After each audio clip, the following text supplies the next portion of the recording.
Ikaw, usa sa pinakaligon nga tawo nga nabuhi.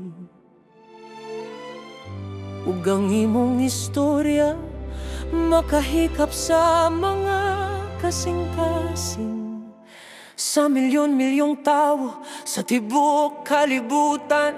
Nagantos ka sa hilom, sulod sa dugay nga panahon. Ang mga tawo sa imong palibot wala gyud kahibalo unsa imong gihagyaan. Naghunahuna sila nga kaila sila nimo, apan wala gyud sila kahibalo. Kay dili nimo gusto nga mahimong pabugat sa uban, dili nimo gusto nga isulti sa tanan. Ang nahitabo sa imong kinabuhi, kini imong kaugalingong gubat.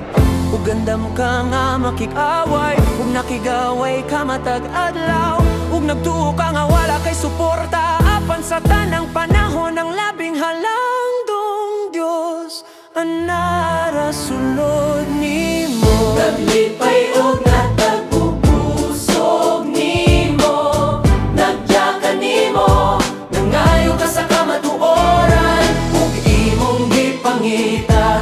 Gusto gyud nimo kini pag-ayo, gusto nimo masayran ang balaan. Gusto nimo masayran ang kamaturan sa universo, ug nangayo ka og kusog. Gusto nimo og lig-on nga koneksyon sa labing halandong Dios. Gusto nimo ug pagsabot ug maugyod ka na ang imong nadawat, tapang kinahanglan ka moagi sa mga grabe kaayo nga kasakit. Ug ang kamatuoran nga ani apakakaron, usa kini ka milagro, ug kini naghimo kanimo nga buhi nga alamat. Naghimo kanimo nga ehemplo, ikaw usa ka parola para sa milyon-milyong tawo.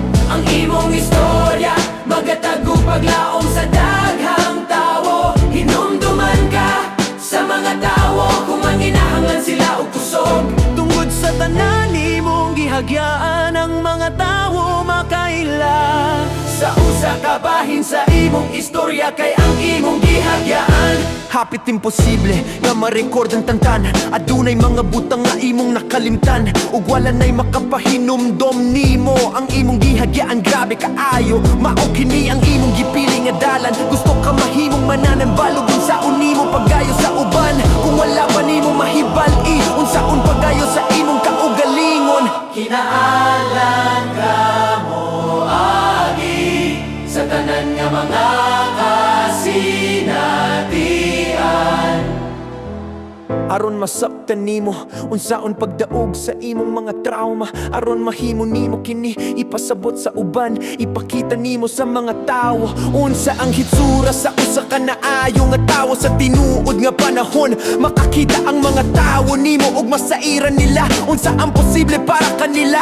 Nagabuhat ka sa buluhaton, alang sa balaan gigamit ka. Isip sudlanan sa labing halandong Dios. Gigamit ka, isip instrumento sa pag-ayo.